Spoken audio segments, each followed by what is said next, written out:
আমরা যুক্তরাষ্ট্রে দেখলাম যে মাঠে উপস্থিত দর্শকদের 80% বাংলাদেশি সাপোর্ট করছেন। এখানে হয়তো সেটা পাবেন না। এটা আসলে আপনাদের জন্য কোনো রকম সেটব্যাক কিনা, কিংবা কোনো রকম প্রভাব পড়বে কিনা? দ্বিতীয় প্রশ্ন হচ্ছে, ফার্স্ট 2 ম্যাচ বাংলাদেশ ভালো ক্রিকেট খেলেছে, আনফর্চুনেটলি সাউথ আফ্রিকার সঙ্গে আমরা হেরে গেছি, কিন্তু ব্যাটিং ইউনিট এন্টায়ারলি ব্যাটিং হিসেবে পারফর্ম করতে পারেনি। এটা ক্যাপ্টেন হিসেবে আপনার জন্য কোনো রকম একটা বাড়তি চিন্তার জায়গা কিনা? Thank you. দর্শকের কথা যেটা বললেন খুবই ভালো লেগেছে। নিউ ইয়র্কে যখন খেলছি বা ডালাসে যখন ম্যাচটা খেললাম, সবাই এসে সাপোর্ট করেছে, ম্যাক্সিমাম দর্শক আমাদের ছিল, যেটা অবশ্যই প্রত্যেকটা টিমের জন্য বাড়তি একটা অনুপ্রেরণা তো থাকে। বাংলাদেশ থেকে না হোক, এখানকার যারা লোকাল আছে, আমরা এর আগে যতবার বায়োল্যাটারাল সিরিজ খেলতে আসছি আমাদের কিন্তু অনেক সাপোর্টার ছিল। সো আশা করব যে কালকে এখানকার লোকাল যারা আছে তারা এসে বাংলাদেশ টিমকে সাপোর্ট করবে। আর ব্যাটারদের কথা যেটা বললেন যে অনেস্টলি 2-1 ভালো ব্যাটিং করছে, 2-3 জন ভালো ব্যাটিং করছে যদি ওভাবে চিন্তা করা যায়। লিটন একটা ইনিংস ভালো ব্যাটিং করেছে, হৃদয় সোফার ভালো ব্যাটিং করছে, রিয়াদ ভাই খুব ভালো টাচে আছে। সো টি-20তে আমার কাছে মনে হয় যে ভালো করতেছে ওই দিনটাতে ওর খেলাটা শেষ করা ইম্পর্টেন্ট।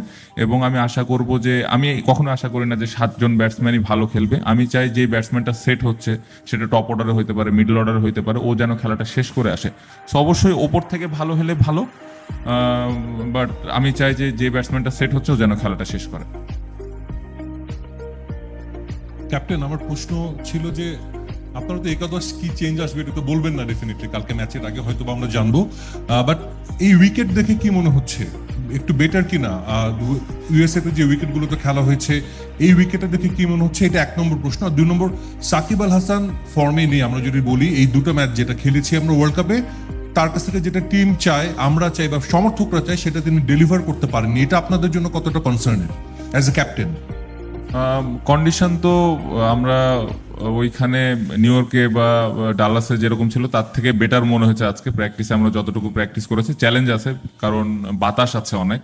সো বোলারদের একটু হেল্প আছে স্টিল এখানে যতটুকু ব্যাটিং করে বুঝলাম। বাট আশা করব যে কালকে ভালো উইকেটেই খেলা হবে, বাট আমরা জানি না আসলে।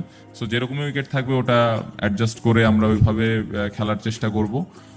সাকিব ভাইয়ের পারফরমেন্স নিয়ে টিমের কেউই চিন্তিত না, এবং এটা নিয়ে আমরা কেউই কথা বলতেই চায় না, কারণ আমরা জানি যে উনি ওভার দ্য ইয়ার্স কত ভালো ক্রিকেট খেলে আসছেন, এবং মানুষের এক্সপেকটেশনের থেকে উনি নিজে কত এক্সপেক্ট করতেছেন সেটা ইম্পর্টেন্ট, এবং উনি সর্বোচ্চ চেষ্টা করছেন, হার্ডওয়ার্ক করছেন।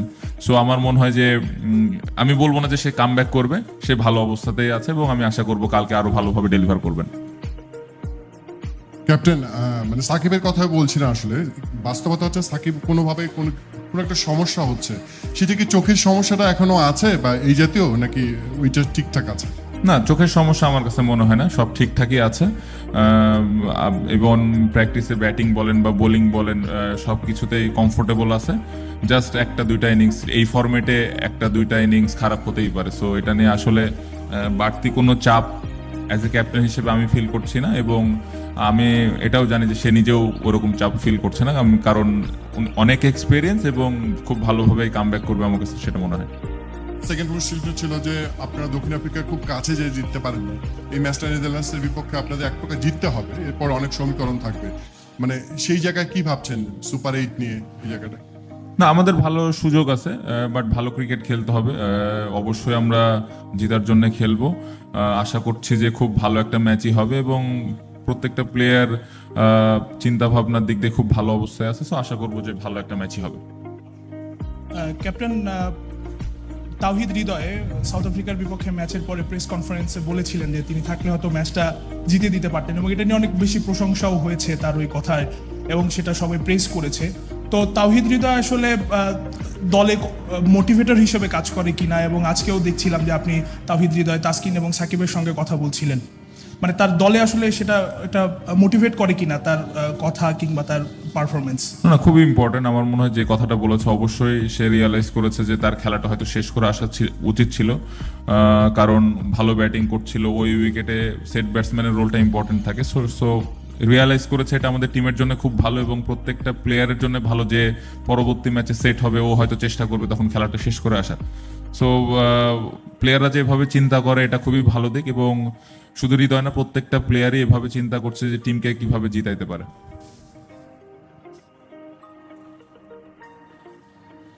ক্যাপ্টেন, এই মাঠটাতে বাংলাদেশের অনেক ভালো স্মৃতি আছে। তো সাকিব ভাই, মাহমুদুল্লাহ ভাই, তাদের কাছ থেকে এই মাঠে কি কোনো গল্প শুনেছেন এই আসার পরে? আর সেকেন্ড কোশ্চেনটা হচ্ছে আপনাকে নিয়ে, যে লিডিং ফ্রম দ্য ফ্রন্ট, আপনি দেশ থেকে আসার আগে আপনার এরকম একটা চ্যালেঞ্জ নিয়ে আসতে হয়েছিল। আপনি নিজের পারফরমেন্স বা আপনার কাছে আপনি কি ফিল করছেন একটা বড় কিছু পাওনা আসলে হয়ে গেছে এবং এটা right time to click? Shakib ভাই, রিয়াদ ভাইয়ের কাছে হ্যাঁ এই মাঠ সম্পর্কে শুনলাম যে সাকিব ভাইয়ের মনে হয় প্রথম ক্যাপ্টেন্সিটা এই মাঠ থেকে শুরু হয়েছিল। আমার যতটুকু মনে পড়ে সাকিব ভাই বলছিল যে মাসুর ভাই হয়তো ইনজুর্ড হয়ে গেছিল মনে হয়। সো হ্যাঁ হয়েছে। রিয়াদ ভাই মনে হয় 5 উইকেট আছে টেস্টে। সো হ্যাঁ আলাপ হয়েছে এই মাঠ সম্পর্কে। আমার পারফরমেন্স নিয়ে যেটা বললেন, অবশ্যই ব্যাটিংটা ভালো হয়নি বা রান করতে হবে ব্যাটসম্যান হিসেবে। বাড়তি কোনো চাপ আমি ফিল করছি না। যদি স্টার্ট পাই অবশ্যই টিমের জন্য ভালো কিছু করার চেষ্টা করব। ক্যাপ্টেন দেখে জিনিসটা এমন না যে প্রতিদিনই ভালো খেলতে হবে, এরকমও ফিল করছি না। বাট আমার রেসপন্সিবিলিটিস আছে যে আমি অ্যাজ এ ব্যাটসম্যান হিসেবে কতটুকু কন্ট্রিবিউট করতে পারি। সো এটা নিয়ে হার্ডওয়ার্ক করছি এবং আমি আশা করছি যে সামনে ভালো কিছু হবে। লাস্ট কোশ্চেন ক্যাপ্টেন, উইকেট তো আপনারা দেখেছেন, সেন্টার উইকেটের পাশেই আপনারা প্র্যাকটিস করলেন, অনেক লম্বা সেশন করলেন। উইকেটটা আসলে কত রানের উইকেট বলে আপনার মনে হয়েছে? And wishing you all the best for the tomorrow's match. না, এটা আসলে বলা মুশকিল যে যদিও আমরা সেন্টারে ব্যাটিং করেছি, সেন্টারে 2 উইকেট 2 রকম বিহেভ করেছে যতটুকু ব্যাটসম্যানের কাছ থেকে ফিডব্যাকটা পেলাম বা আমি যখন ব্যাটিং করলাম। সো এটা বলা খুবই মুশকিল যে কালকের ম্যাচে কত রানের উইকেট হবে। সো অ্যাজ এ ব্যাটসম্যান বা বোলার ওই উইকেটটা কত তাড়াতাড়ি আমরা রিড করছি এবং ওই অনুযায়ী ব্যাটিং করাটা খুব important. We are very happy the way we played last couple of matches, and here we had a very good practice session today. Yeah, a little bit hot, but boys are already adjusted, and I hope tomorrow we'll have a very good match. Big time cricket is coming here to St. Vincent after a very long time, but there's a big expectation and real buzz around the entire St. Vincent. People are really looking forward to. So, any messages for your fans, for the fans of cricket? There's a World Cup game. Of course, you would want them to come and support you. Yeah, obviously, I think wherever we going to play, all the supporters came to support us, especially in West Indies. All the supporters came to support our team. That's what we felt. We stay in our hotel. A lot of people already talk about our cricket. So really feels good, and I hope all the crowd will come tomorrow and support us. How confident are you of making it to the Super 8s? Yeah, we as I said, we played some good cricket here, and we are very much confident that the team we have this time, if we play with our strength, we should have go Super 8. তো দর্শক, আপনারা জানাতে পারেন যে এই ম্যাচে playing 11-এ কোনো change দেখছেন কিনা আপনারা।